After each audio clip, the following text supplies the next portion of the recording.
I'm picking up on page 600. We're in the New Perspectives Access 2010 textbook, and we're continuing to work through session 11.2. We're going to now change the case of a field value. We're going to set up a procedure so that the first letter of every word is capitalized and every other word within, or every other letter within that word, is converted to lowercase. Now there may be plenty of reasons why we don't want to do this. We may have a situation where we have something like on-site where there are letters within the word that are uppercase, but essentially we're just getting some practice using some of the built-in functions in Access. We're going to look at another one here, which is the VBProperCase. So let's switch over to Design View, and we're going to attach this particular procedure to the company field, and we want it to do the conversion after the data is entered. So after update, go to the code builder, and it brings in our new procedure, and it puts it in the same class module that we've been working on because we're working on the same form.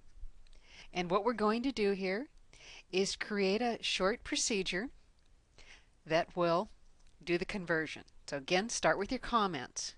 You'll find those on page AC 601. I'm going to capitalize the first letter of all words, and we're going to convert all other letters to lowercase. This is a very simple function. Company. You notice this time we're not putting brackets around it. I did tell you that you did not have to put brackets around the field. You see this time they're not doing it. I did advise you that you probably should do it, get in the habit of doing it, because there are going to be situations where you need to do it. And so we're going to do a string conversion of the field company using VBProperCase. And I just double click that in. And it is a function, so I need the closing parenthesis on it. And that should do it. Let's compile it. Even if you're not instructed in the textbook to compile your module, in this case they did tell you to compile it, do run debug compile, because if you make an error you can get to it now, so you're not switching back and forth between the module and the form. You may have to come back in and fix something anyway, but at least you know that whatever you wrote, the syntax is correct. Maybe you just did the wrong thing. I'll go ahead and close this. We'll switch back over from my first record here where there is no company. I'm just going to type a few entries in to see how it works.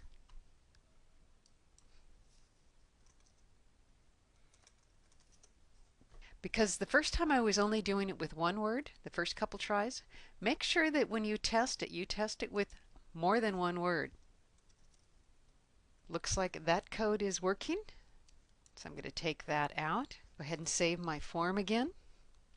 And the next thing we're going to do is hide a control and change a control's color. That's over on page AC 602. We're now going to a new form, so I'll save and close this form. And I'm going to open my contracts and invoices form. And we're going to be asked to change the color of the font in this particular field to red. We're also going to add a label out to the side, and that label will appear if the date in this field matches certain parameters. So what we want to know is, looking over on page AC 604, if the start date of this contract is prior to 1/1/2014, should the contract, and if it's paid, should it be purged? So let's take a look at how we're going to build this. So let's switch over to Design View, and we'll add a label first. So we're going to use the label tool, and we're going to add a label. Make sure you get the label tool. I'm going to put it right in here, and that label is going to read purge if paid, question mark. We're going to align it.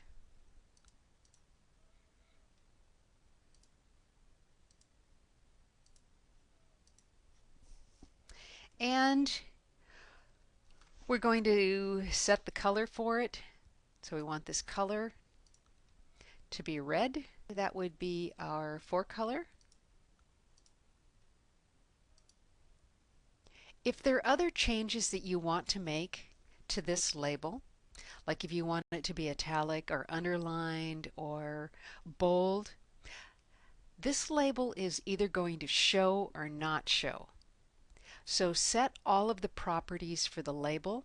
Then all you need to do is set the visible property to either true or false.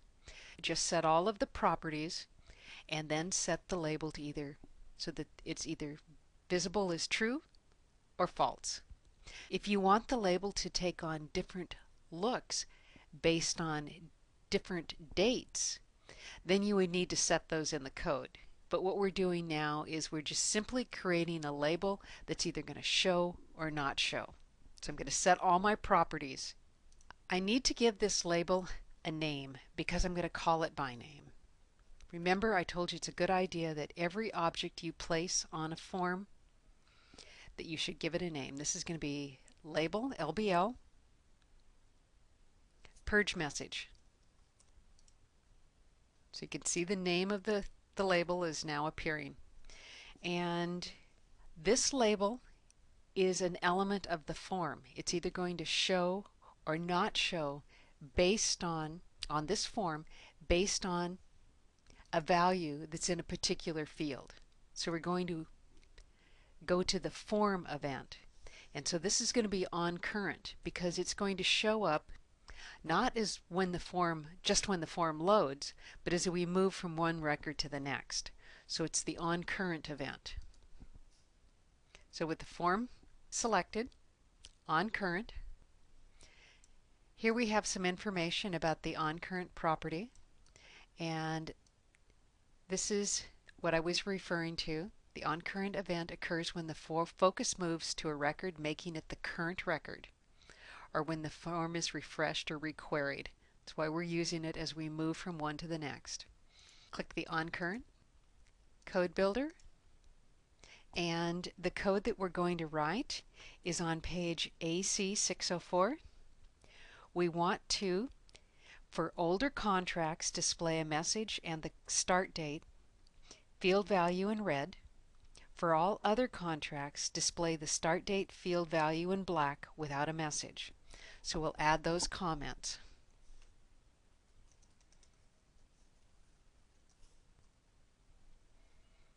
Now that we've added our comments, what we want to know is if the value in the start date is less than, so it's prior to 1/1/2014, then the LBL purge message control, that label, the visible property is set to true. The start date field, this one,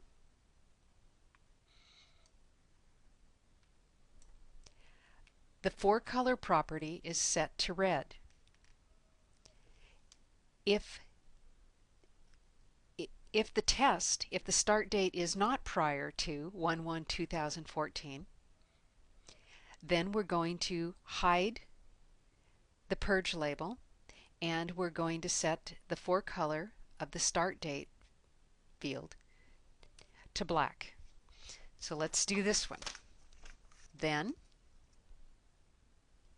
LBL purge message. Because Access recognized my field name when I press the period, the IntelliSense is going to trigger. Let me come back and I'm going to give it a bad field name. Notice when I press my period, the IntelliSense doesn't trigger. So if you don't get IntelliSense when you press the period, you should know that you've got a problem with your field name. So now spell it correctly, period, IntelliSense clicks in. So my visible property is going to be set equal to true, and the start date field recognized it And you should be pressing your tab key instead of your enter key, and that's the mistake I keep making. That's why I end up on the new line. Will be set to else, LBL. And you can also, with these, instead of retyping it, you can grab this, copy and paste it, and then just simply change what needs to be changed. So this would be set to false, and this would be set to 0. You notice that IntelliSense didn't come up when I typed in false, but Access recognized it. I'll show you that again. It was set to true. Now watch when I move off. It recognized it. It should be set to false. So I'll move down, recognizes it. So you don't have to retype everything. You can copy and paste. And I'm going to debug this, so I'll compile it. And I did the same thing here. I have an if. I have to have an end if. That's what the message told me. So let's get our end if in there. We'll debug it again. It's working. Now, one thing you may be wondering is, what if you don't put the pound signs in? Let's just find out what happens if you don't put the pound signs in. Whoa. Now Access did something with it. And maybe we should run this and find out what it's done, but first I'm going to put it back to make sure it's correct, because I actually want to test it when it should be correct, and then I'll come back and play around with it as I have time. So let's put it back. So I'll close this and let's give it a try. So I should find this in Form View. We know that this one is not prior to 2014, so it should not show in red. And the first one is prior to 2014, so it should show in red. Let's just move forward a couple records and see how it is appearing.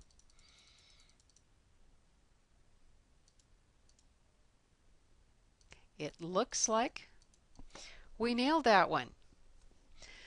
So now I'm going to switch back to my code, and we're going to take a look at that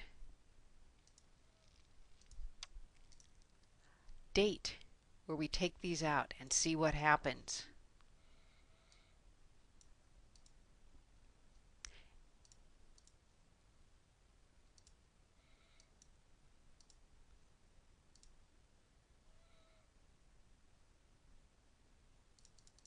Well, you can see it doesn't work because it's looking for a value other than what we're seeing in there.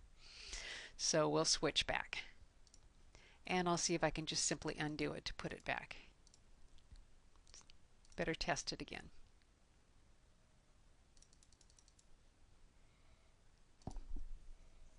Good job. We made it through a little VBA in tutorial 11. It wasn't that bad now, was it?